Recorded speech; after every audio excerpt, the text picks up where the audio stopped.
das limitações jurídicas da liberdade de expressão. Em que pese a inestimável importância que permeia a liberdade de expressão, seja por esta ser um dos pilares do Estado democrático de direito, ou seja essa por garantir o desenvolvimento da autonomia e da personalidade humana, é certo que, assim como qualquer outro direito, seu exercício não é absoluto nem ilimitado, muito menos é axiologicamente superior por si só a outros direitos fundamentais ou da personalidade. Jean-Jacques Rousseau nos ensina que, ao viver em uma sociedade política e jurídica organizada, o ser humano dispôs, por meio do pacto social, de parte da sua soberania e da sua liberdade individual ao Estado, para que este a imponha limites e a proteja visando o bem, a harmonia e a vontade geral. Bom, acerca do tema, eu trouxe um posicionamento da doutora Cleide Aparecida Gomes Rodrigues Fermental, também professora do programa de mestrado da Unicesumar, que ela entende que a liberdade é o resultado da força e a vontade do indivíduo, e como este vive em sociedade, está sujeito a um ordenamento jurídico que impõe um limite para o exercício da liberdade. Essas delimitações para o exercício da liberdade existem em respeito a outros membros da sociedade e aos bens públicos. Trata-se, portanto, dos valores morais e étnicos para uma vida em sociedade em harmonia. Ou seja, essas restrições são mecanismos de organização social responsável por assegurarem a efetividade dos demais direitos, que possam ser lesados pela prática inconsequente da liberdade de expressão. Bom, hoje eu vou trazer para vocês um vídeo a respeito de um usuário do Instagram, o Bruno Sartori, muito famoso pelo seu trabalho através da ferramenta Deepfake, que postou o seguinte vídeo. Bom, não sei se vou conseguir postar para vocês verem, se eu conseguir fazer essa alteração, mas de qualquer forma peço para que vocês acessem meu material e assistam. Bom, com isso eu trouxe uma reflexão de como você vê o trabalho do Bruno acerca da liberdade de expressão. Você vê a liberdade de pensamento inviolável e livre de vigilância externa? Ou entende que a sua externalização ilimitada ao público ocasionaria o distanciamento do interesse e do bem coletivo, bem como dos direitos essenciais e personalidade, devendo ser restringidos pelo poder estatal? Bom, essa reflexão eu vou deixar pra gente fazer na aula, que daí vai ter a apresentação, certo? Mas agora, como eu já estou fazendo esse vídeo, eu trouxe o posicionamento doutrinário do Dr. José Celso de Melo Filho, que defende a liberdade de pensamento como um direito absoluto e insubmisso às restrições impostas pelo ordenamento público. Mas ele vai concordar que a liberdade de expressão, em se expressar o que se pensa, em virtude de envolver a manifestação de ideias de crenças religiosas, políticas ou filosóficas, ela tem que sujeitar-se ao poder de polícia estatal. Assim, toda liberdade tem limites lógicos, que estão consubstanciados na própria concepção de liberdade, a qual deverá ter como pressuposto a atenção em violar direitos de terceiros ou conflitar com os interesses públicos e privados importantes.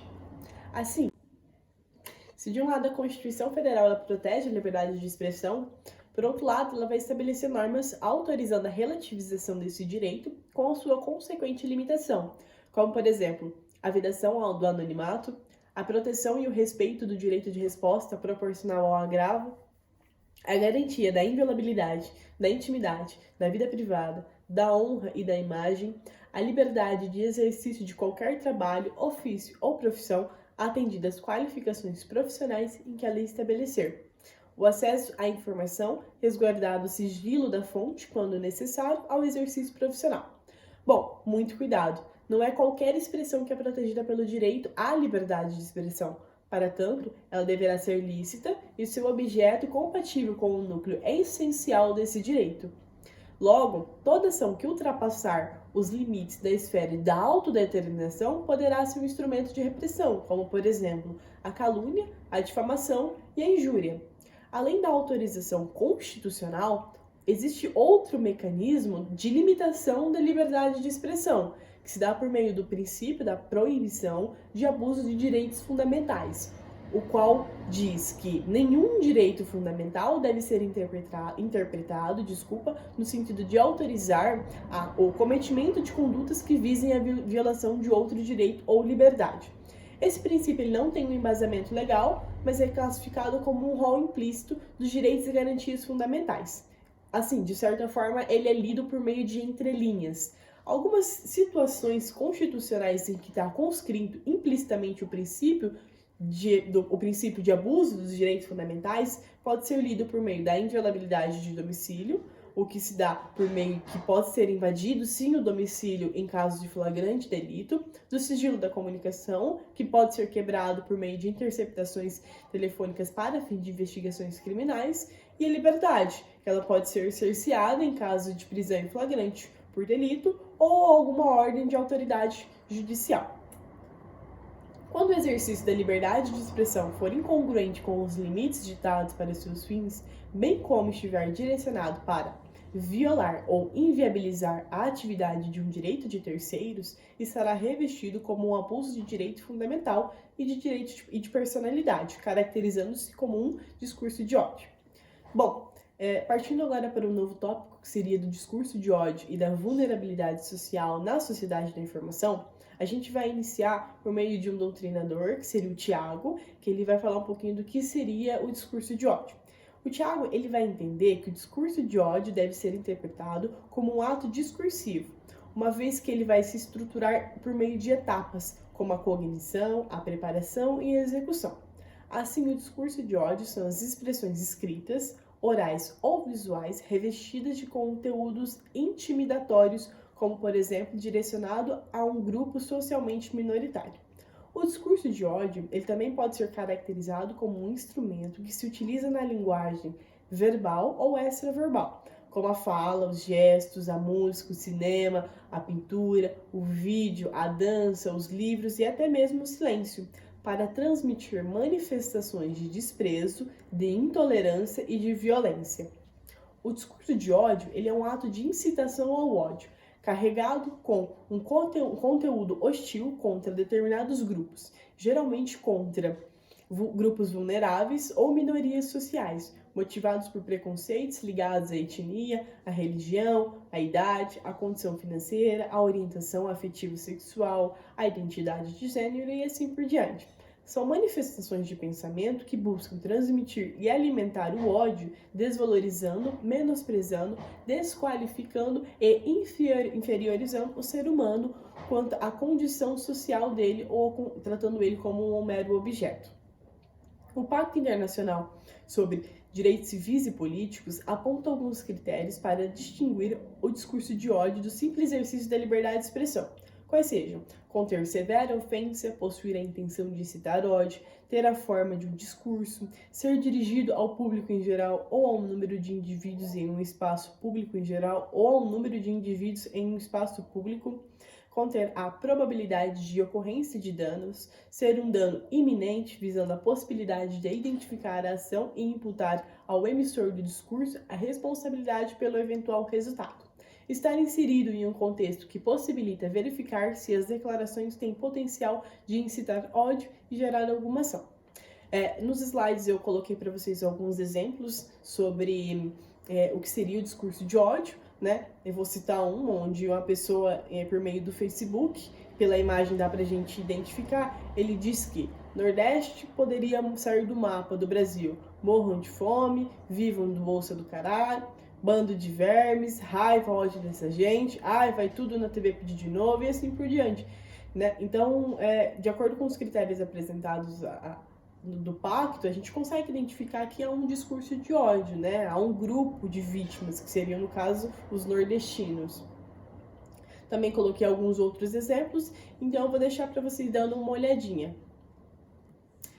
Daniel Sarmento sustenta que o discurso de ódio não deve ser o meio adequado para a obtenção de respostas relacionadas a problemas que afligem a sociedade, vez que, diante de uma manifestação de ódio, há dois comportamentos prováveis da vítima: revidar com a mesma violência ou retirar-se da discussão amedrontada e humilhada. Nenhum deles vai contribuir minimamente para a busca da verdade. Assim, o discurso de ódio, ele não é uma liberdade de expressão. Ele é algo que você vai atingir uma vítima, você vai inferiorizar, você vai humilhar essa pessoa, ou essa vítima, ou esse grupo. A sociedade da informação, por sua vez, é caracterizada pela lógica das redes, ligada à produção, compartilhamento e disseminação das informações direcionadas a aspectos econômicos, políticos e jurídicos das relações sociais na atualidade.